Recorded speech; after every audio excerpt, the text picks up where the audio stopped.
Narito ang 5 nakakatuwang kaugalian ng mga Pinoy. 1. Bayanihan. Ang bayanihan ay isang tradisyon ng pagtutulungan ng mga tao sa komunidad, lalo na sa mga mahihirap na panahon.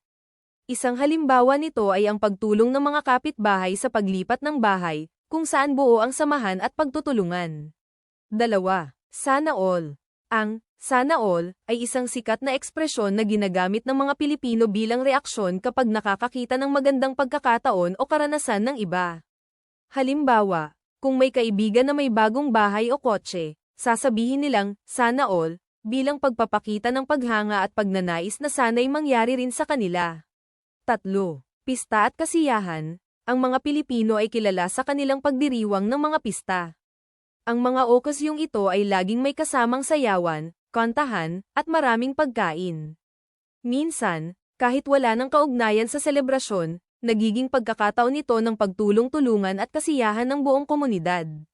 4. Pakikisalamuha at pagiging hospitable. Ang mga Pinoy ay likas na magiliw at hospitable.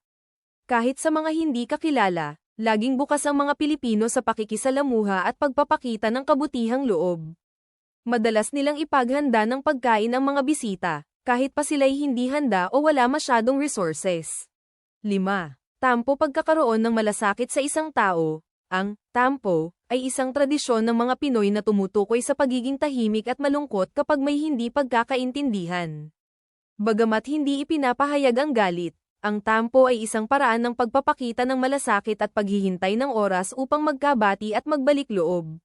Ang mga kaugalian na ito ay nagpapakita ng kasiyahan, malasakit, at pagmamahal ng mga Pilipino sa kanilang pamilya at komunidad.